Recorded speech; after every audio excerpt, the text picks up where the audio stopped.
Welcome. We're going to be taking a look today at how to turn your printables, the printables you already have, into a low content book. The goal of today's video is to share how to review your printable inventory, so how to take a look at the things that you already have and decide on a theme for your book.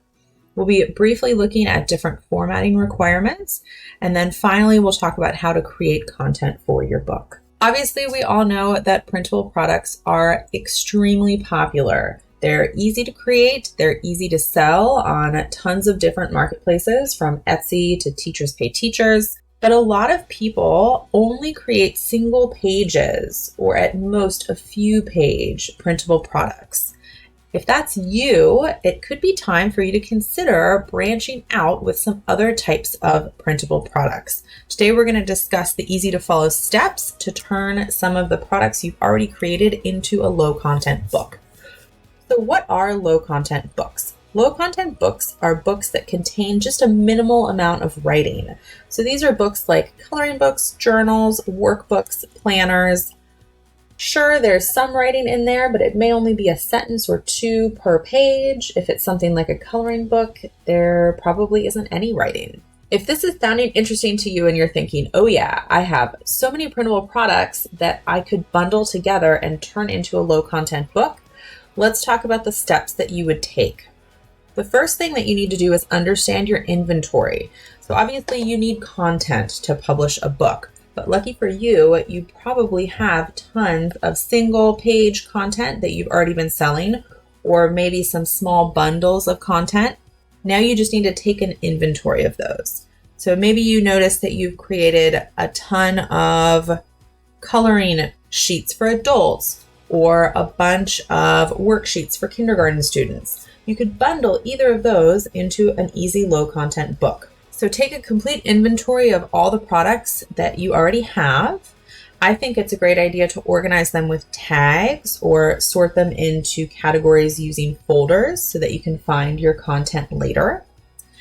And then, this is a super important step, after you've taken the time to do this with all your old content, make sure that you're doing it automatically with your new content. So every time you create a new worksheet, or every time you create a new coloring page or a new set of journal prompts, just tag them right from the beginning or sort them into the correct folder right away. That way you're never going to have to go back again and do it for a ton of products. You can just do it immediately upon making things.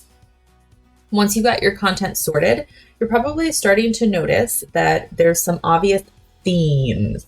So we talked about kind of adult coloring pages. Maybe you notice as you're sorting things that you have tons and tons of mandalas. That could be a great theme for your coloring book. Or maybe you notice with your kids' worksheets that you have lots and lots that are kind of the third grade level. So create a math third grade worksheet book. Now that you've kind of got a plan for your book, you know your theme, you've got your content organized, you need to take a look at the formatting requirements.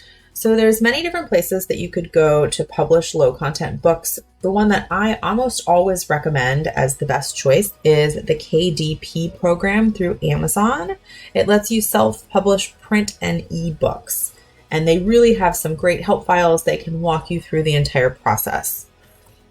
So you can check out all the formatting requirements right here, kdp.amazon.com/enus/help/topic, and then a whole bunch of numbers. If formatting seems a little too intense for you, there are lots of people that you can outsource this to. Check out Fiverr, check out Upwork.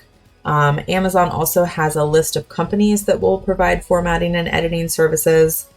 So don't feel like you have to do it yourself if that's not your forte. Okay, so we've gotten this far. The last thing that you'll need to think about is the little bits of content that you may need to create just one time for this book.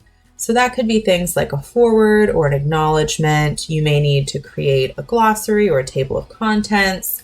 You'll need to come up with some sort of a cover page. All of those things are your last steps in creating your low content book. All right, Those steps hopefully were helpful to you all, and you're feeling like, okay, I know how to go out and start using content I already have to create a low content book. If you want some more information, I actually have a free online quiz that you can take. It's just a few minutes. It'll help you discover personalized content path for you, including tools, resources, hacks, strategies, all the types of things that you can use to maximize your content creation. And you can access that on my website, amyharp.com/quiz. I hope you're ready to discover your personalized content creation path.